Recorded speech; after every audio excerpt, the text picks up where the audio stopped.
안녕하세요. 병원에서 간호사로 일하고 있는 남자입니다. 아무래도 남자 직업이 간호사라 하면 아직도 편견 섞인 시선으로 보시는 분들이 많은 것 같아요. 하지만 저는 제가 원해서 간호사가 되었고 현재 직업에도 만족하고 있습니다. 병원에서 가끔씩 근무하다가 여기 올라온 사연을 종종 듣곤 합니다만 직접 이렇게 사연을 써서 올리게 될 거라고는 상상도 못했네요. 사실 제 이야기는 아니고 제가 굉장히 아끼는 늦둥이 여동생 이야기입니다.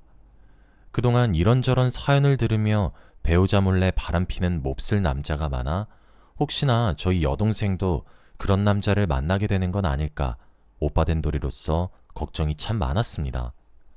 다른 집은 오빠 동생 사이가 나쁜 집도 많다던데 저랑 제 여동생은 나이 차이가 많이 나서 그런지 제가 굉장히 아끼거든요.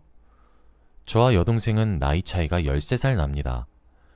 그러다 보니 어렸을 때부터 맞벌이를 하시는 부모님 대신 줄곧 제가 돌보고 밥도 챙기고 해서 아빠 같기도 한 오빠죠. 그래서 아직 제 눈에는 응석바지이나 다름없는 여동생이 혼기가 차도 특별히 결혼에 뜻이 없어 보이는 걸 보고 신경이 많이 쓰였습니다.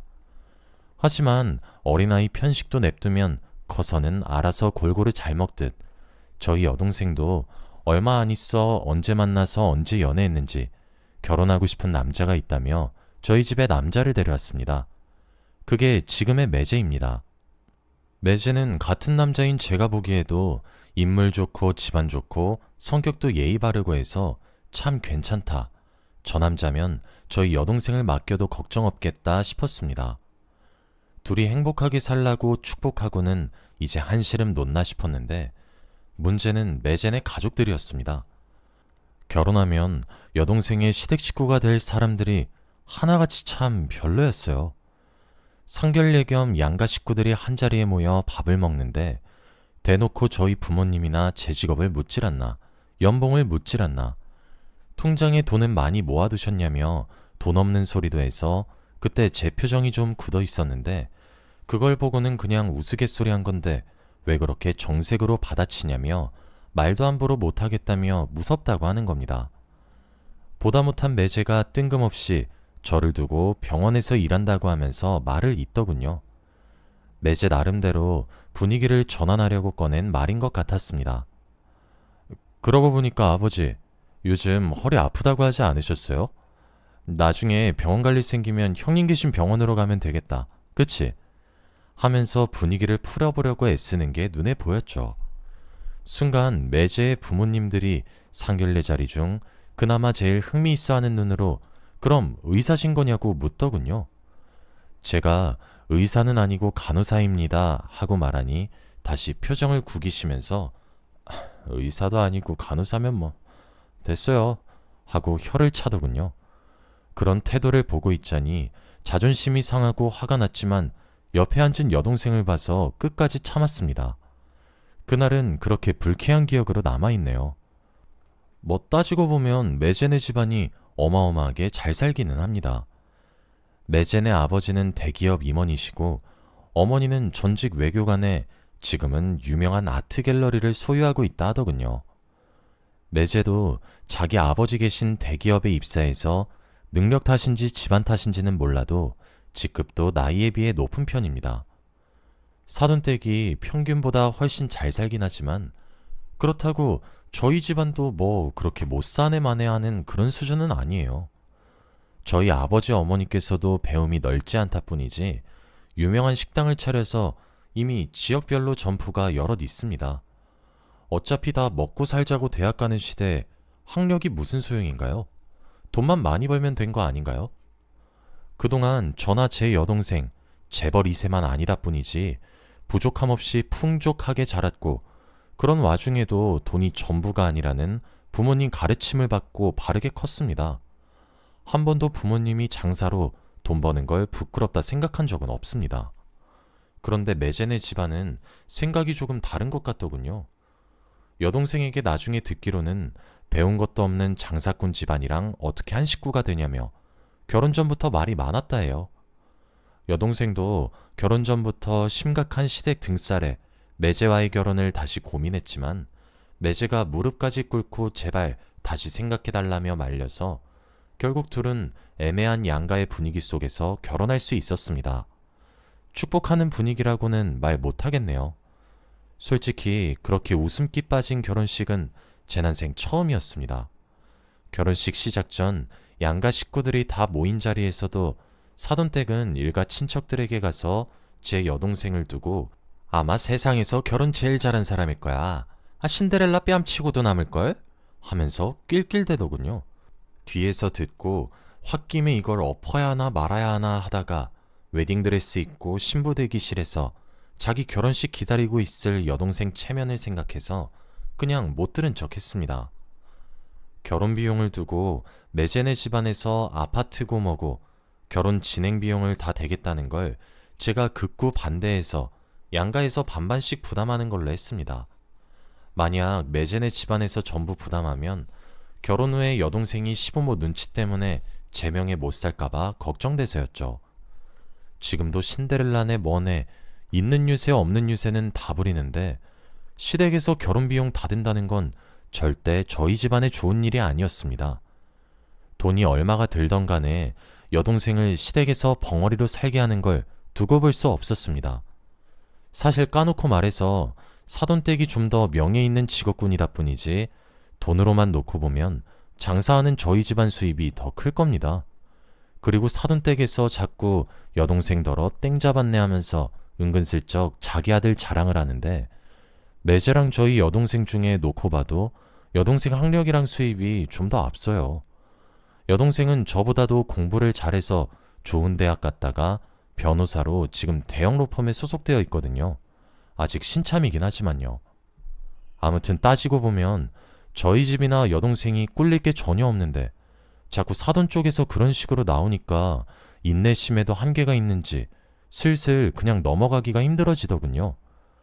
그때까지도 여동생이 시댁에서 그딴 취급받고 평생 살 바에야 언제든 이혼해도 아직 젊고 애도 없어 새 출발하기에도 무리 없다 생각했는데 얼마 안 있어 여동생이 임신 소식을 전하더군요. 아이까지 생긴 마당에 시댁 문제로 이혼할 수는 없고 애당초 여동생은 워낙에 순한 성격이다 보니까 시댁에서 아무리 저희 집을 폄하해도 겉으로나 좀 까칠하시지 속은 따뜻하신 분들일 거야 하고 넘어가는 일이 다반사라 이혼 생각은 눈꼽만큼도 없어 보였습니다. 속 없는 여동생의 태도에 답답한 건 저였죠. 하루는 임신 축하 겸 아내와 함께 여동생네 집을 찾아가 이런저런 선물도 주고 맛있는 음식도 시켜서 같이 먹는데 아내가 여동생에게 아이가 딸이었으면 좋겠냐 아들이었으면 좋겠냐 묻더군요. 여동생이 잠시 고민하다가 하는 말이 자기는 딸이었으면 좋겠는데 남편이나 시댁에서는 아들이길 바라는 것 같아서 사실 둘 다 상관없대요. 둘 다 건강하기만 하면 된다고 말하더군요. 시간이 지나 여동생은 아들을 낳았습니다. 여동생이 아이를 낳고 병원에 찾아와서는 조카를 보고 어쩜 이렇게 잘생겼냐며 자기 아들을 똑 닮았다고 좋아라 하시는데 그것마저도 꼴보기 싫었네요. 그 무렵 저와 아내 그리고 제 두 아들도 여동생이 사는 동네 근처로 이사와서 여동생 부부와 교류가 더욱 잦아지게 되었습니다.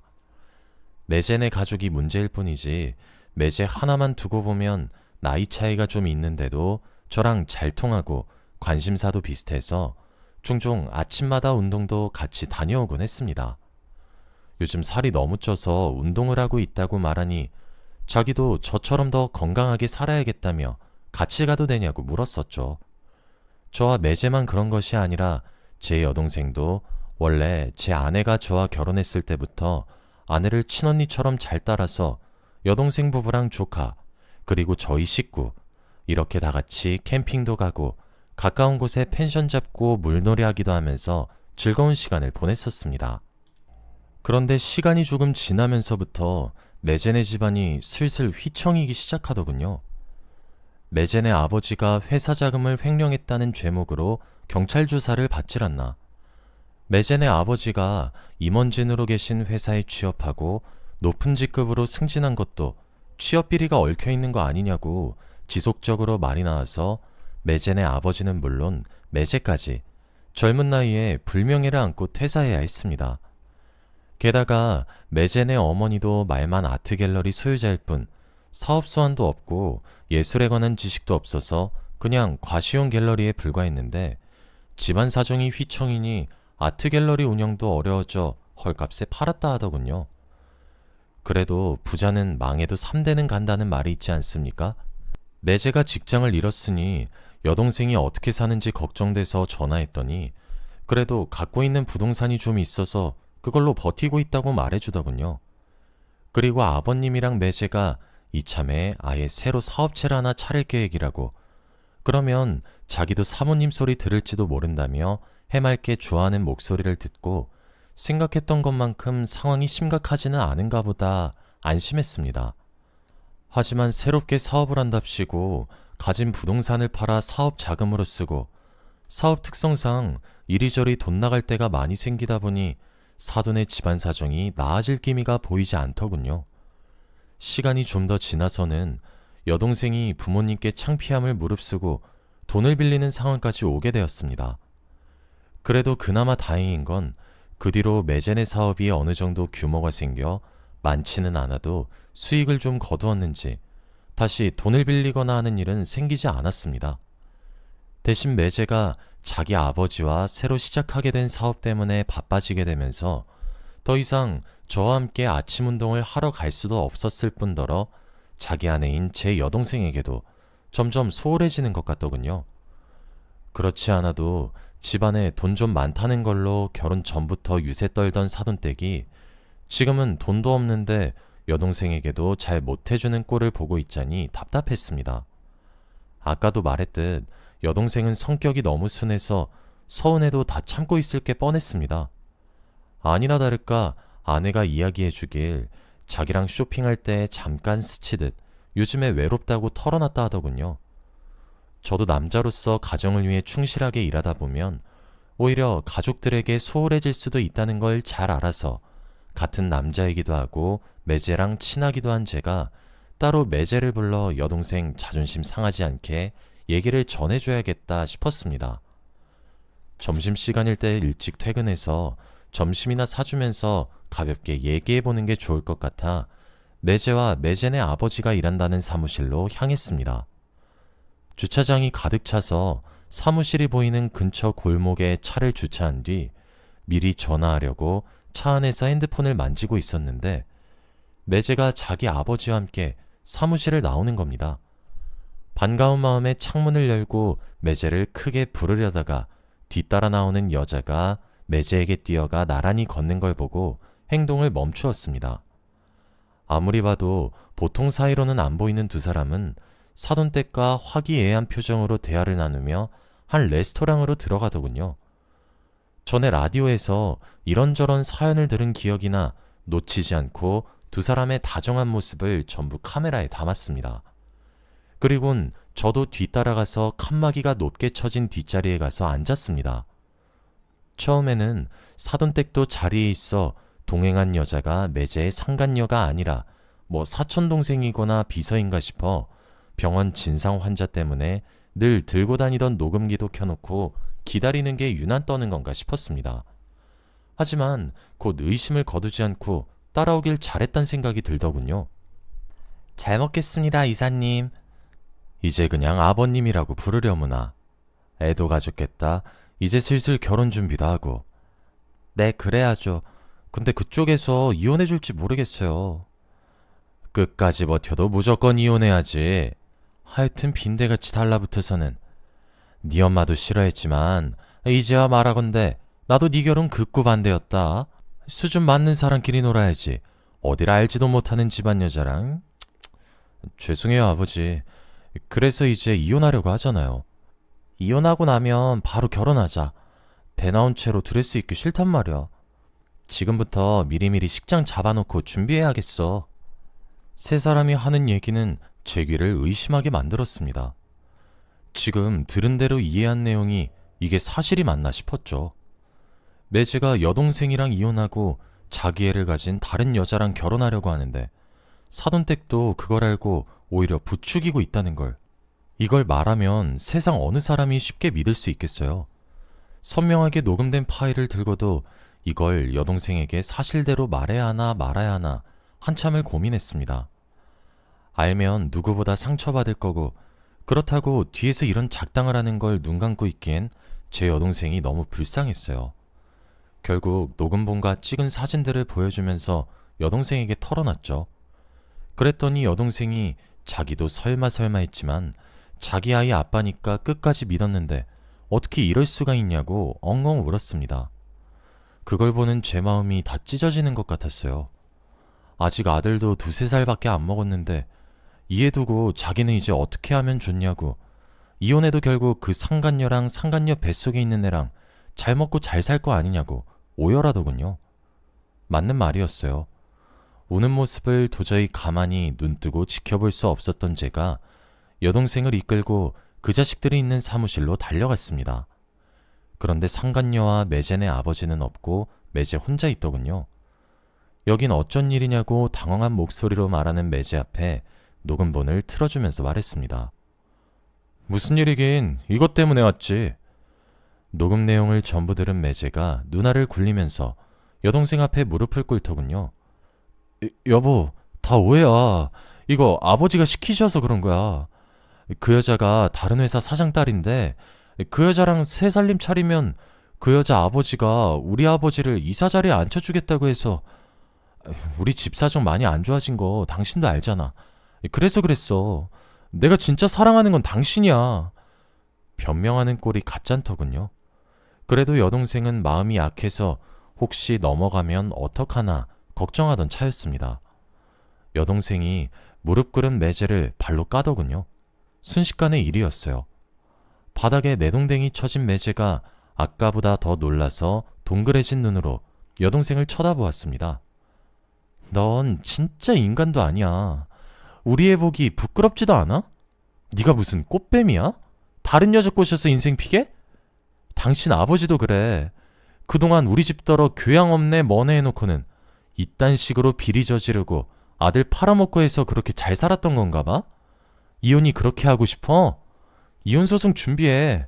그렇게 원하면 해줄게. 내 로펌에 연결된 모든 인맥 다 동원해서라도 위자료 두둑히 받아낼 거니까 다 준비하고 있어.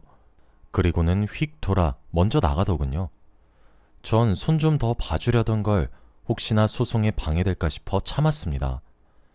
그날 바로 이혼 소장을 접수한 여동생이 차라리 후련하다는 듯 말하더군요.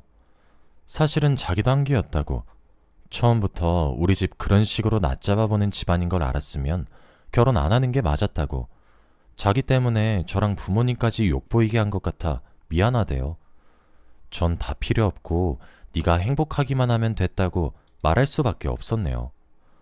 여동생이 이혼 소송은 순조롭게 준비되었어요. 절차를 밟아가던 도중 여동생 시댁으로부터 협박 전화도 몇 번 왔습니다. 당장 소송 취하라느니, 죽고 싶냐고 가만 안 두겠다느니 이런 말들이요. 당연히 이것도 다 녹음해서 증거로 제출했습니다. 그러다 하루는 여동생이 어젯밤 매제한테 전화가 왔다 하더라고요. 매제가 술 마시고 울면서 상간녀가 아이를 유산했다면서, 뿐만 아니라 회사 사장이라던 상간녀 아버지는 이혼남인 자기랑 만나는 걸 반대해서 그 여자랑은 헤어졌대요. 그래서 이제 자기는 갈 곳이 없어졌다고, 전에 잘 살지 않았냐며 둘이서 다시 맘 잡고 살아보자고 연락 왔다 하더군요. 딱 보니 상간녀가 아버지랑 의논도 없이 그냥 이사직에 꽂아주겠다 말만 번지르르하게 해놓고 막상 애까지 임신해 놓으니까 조바심에 빨리 결혼하자고 보챘던 것 같아요. 조강지쳐 버리더니 꼴 좋더군요. 재판 결과는 당연히 여동생의 승소였어요. 이제 쥐뿔도 없는 매제가 어떻게 그 어마어마한 양육비며 위자료를 갚아나갈지 궁금하네요. 물론 안 주고 버팅기면 또 그건 그거대로 고소에 들어갈 생각이라고 여동생이 말해주더군요.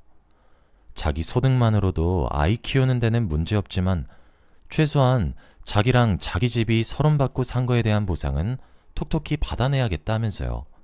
저도 동감했습니다. 그 뒤로는 매제네 본가 집도 팔아서 겨우 위자료를 지불하고 이런저런 불명예스러운 일 때문에 재취업도 못하고 있다, 이런 소리를 전해 듣긴 했는데 이제는 아예 소식을 모르겠습니다. 뭐 죽었는지 어쨌는지 매달 양육비만 들어오면 그만이죠. 양육비 들어왔다고 여동생이 말하는 거 보면 살아는 있는 모양입니다. 지금 여동생은 아이 기르고 열심히 일하는 데에만 전념하고 있습니다.